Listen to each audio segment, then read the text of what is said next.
Hello guys.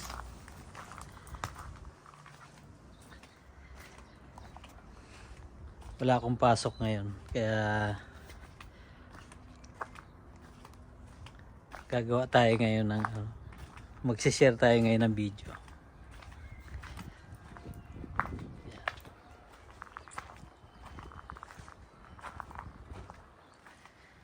Ganito lang dito guys sa amin. Yan.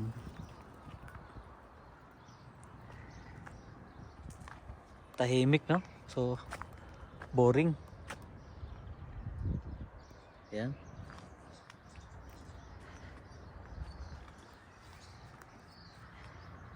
Ito yung parking ng ng bahay na inupahan namin. Yan. Ang kasyang kotse dito mga 5 or 4. Yan. Tapos pwede pa dyan. Dito 2. Yan yung bakante na yun at saka ito. Tapos yung 2 pa sa likod. Sa likod ng pula. Tapos meron pa dito.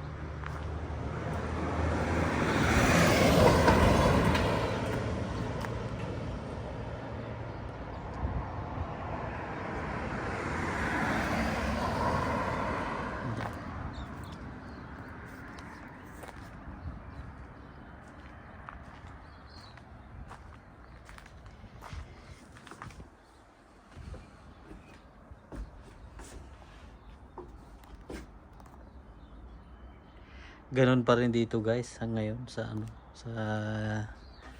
dito sa Christchurch.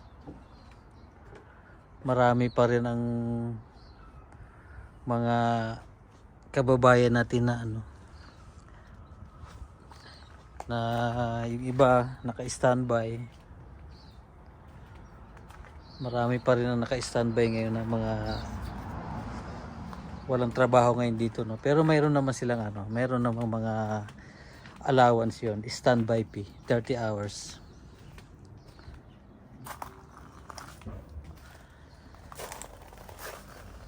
Yeah. Ito naman yan yung akala nyo patay yung puno na yan. Pagdating ng guys ng by January, yan, magtutubuan yan dyan mga yan. Ubas yan guys, mga ubas. Dati ganyan din yan, pakala namin patay na yung sa likod. Pero pagdating ng January or December, yung January, February, yan,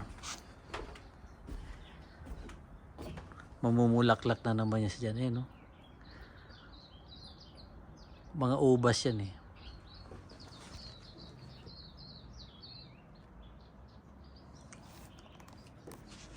Tahimik dito guys, yung mga kapitbahay namin, no? Yan.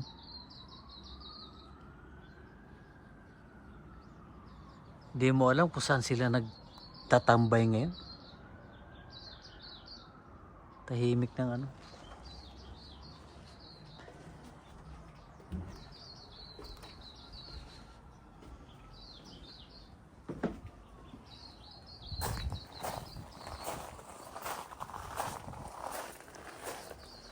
mamaya baka maisipan kong gumala guys. Gagala tayo mamaya. Total wala naman akong pasok ngayon. Gagala tayo mamaya.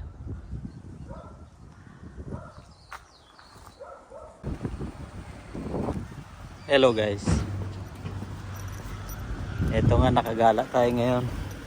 Pupunta tayo ng park. Tapos tatambay lang tayo doon saglit. Punting kwentuhan, tapos uwi na tayo. So ayun.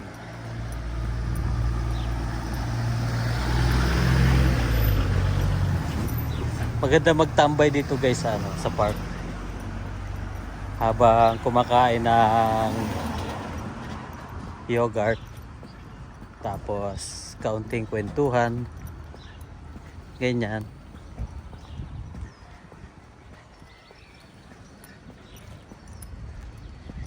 Ganito lang dito pagka walang pasok. Yan. Mukhang may nagme-maintenance sa park.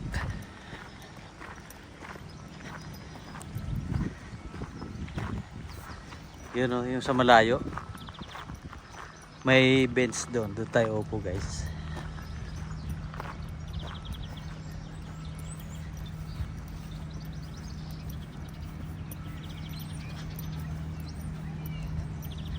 Malapit na mag-umpisa pala yung ano, yung summer. Medyo mainit na.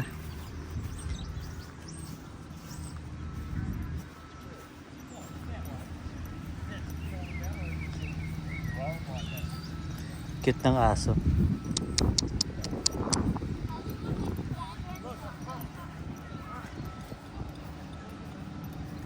Ay, may kumakain si kabayang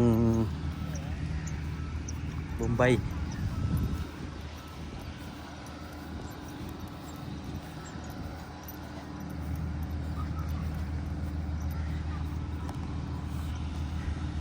Pansin ko lang guys dito sa New Zealand, no, maraming ganitong parke. Halos bawat city ata may ganito. Yung ganito kalawak na park. Itong laki ng park na to, may madalas dito maglaro ng cricket at saka softball. Softball ba tawag doon? Parang gano'n.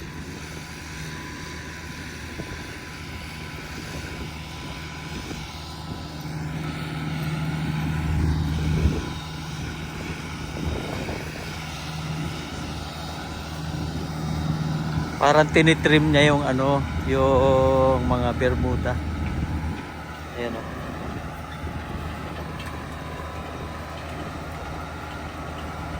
Oo nga, tama guys, tinitrim niya yung mga bermuda. Kasi parang mahaba na ata.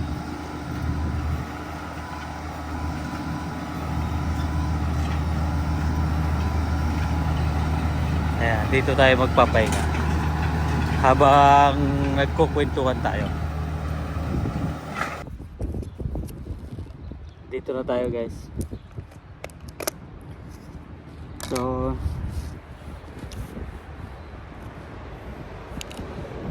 medyo mahangin ngayon.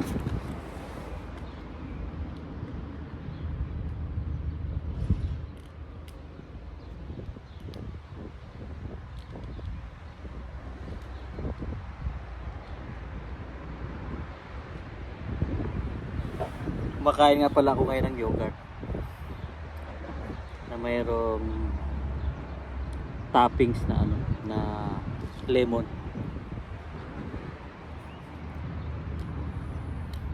flavor.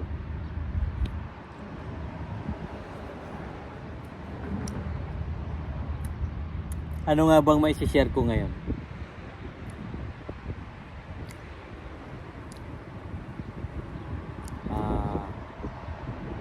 Ayun nga yung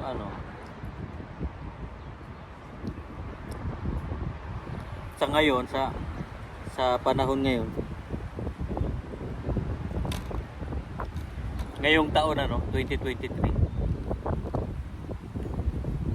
nasa state pa rin ng recession yung halos buong New Zealand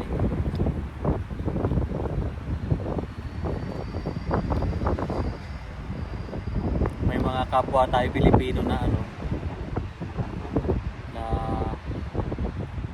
yung iba natanggal sa trabaho, napa-standby. Yung iba naman na retain, tapos yun nga lang, wala na silang OT, wala na overtime.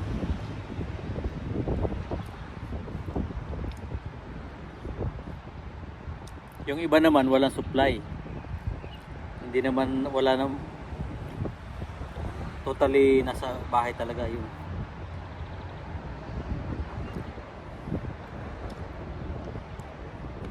Pero sana Sana guys, no, next year umukay na yung ano, yung ano, sitwasyon ba.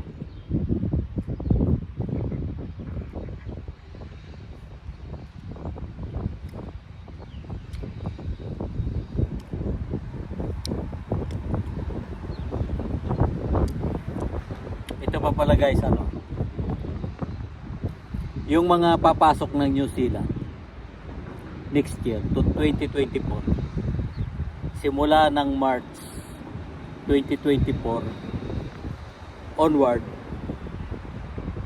yung mga mabibisahan ng New Zealand immigration papunta rito, kung halimbawa galing ng Pilipinas or I think siguro kahit saang bansa manggagaling, basta work visa ang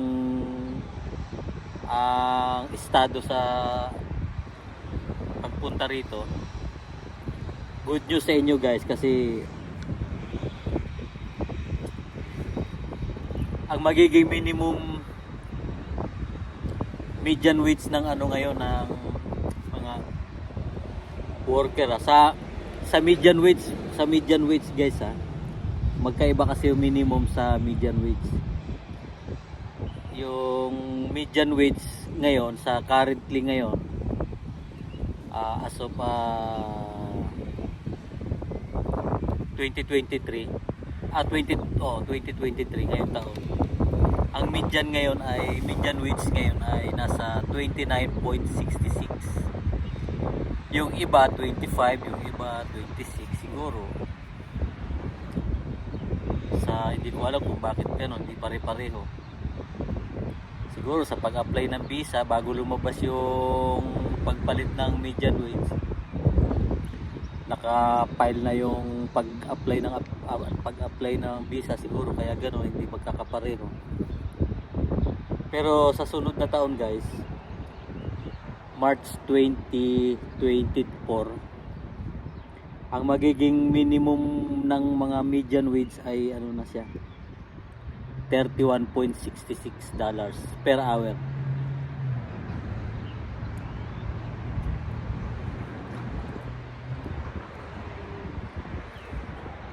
Kaya kung may apply kayo papunta rito, tapos ang estimated departure nyo halimbawa next year mga March, April, ganyan, naku, napakaganda guys, kasi yung median wage ng sahod sa susunod na taon magiging $31.66 na kada oras.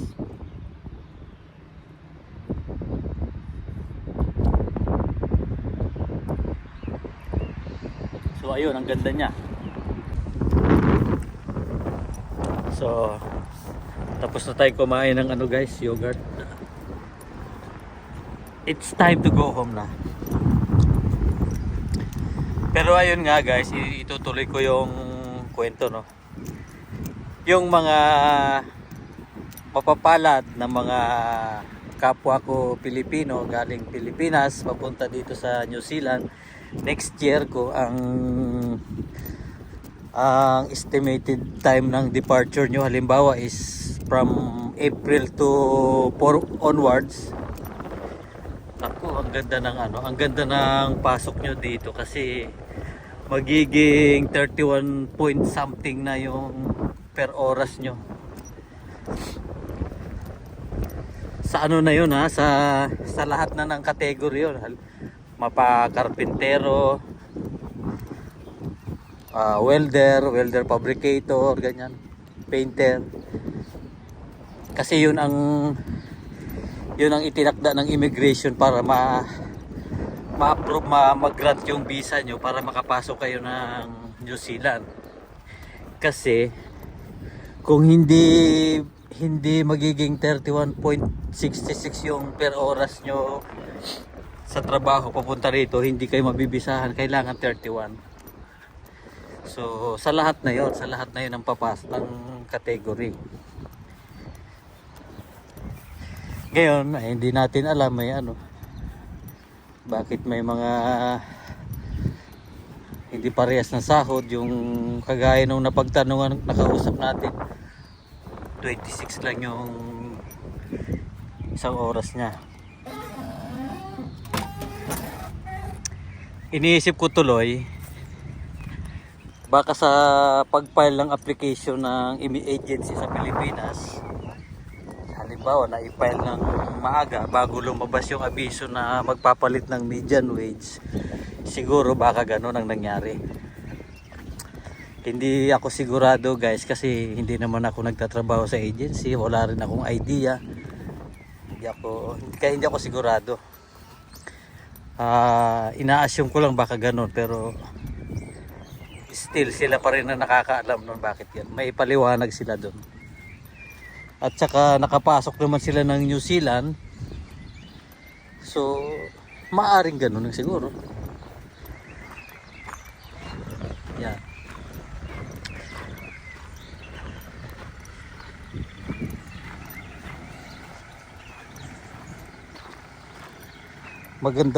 Maganda-gandang sahod na yun guys, yung $31 per hour.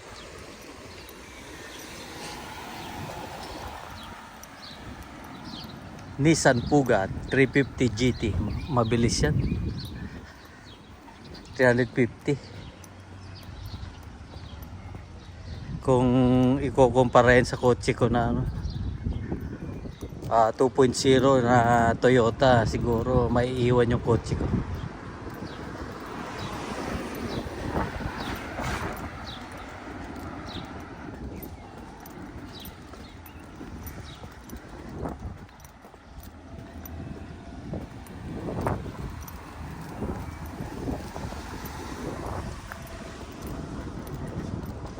So ayun lang guys, no, yung for today's video, yun yung may share ko sa inyo ngayon, yung current status ngayon ng New Zealand ngayong taon, October. Medyo slow down pa rin siya ng trabaho. May mga kapwa Pilipino tayo na naka-standby, ganun.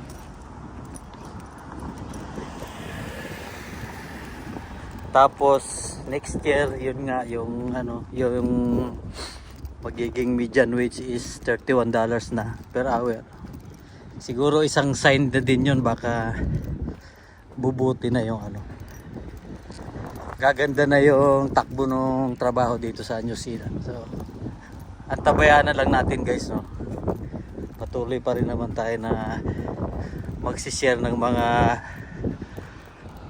kasalukuyang nangyayari dito sa New Zealand para ma-update ko rin kayo mga viewers, ganun. Magkaroon din kayo ng idea in advance. So yun lang, at maraming salamat po sa patuloy po ninyong pagsubaybay sa channel ko. Ayan, inaayos nila yung yung cell tower.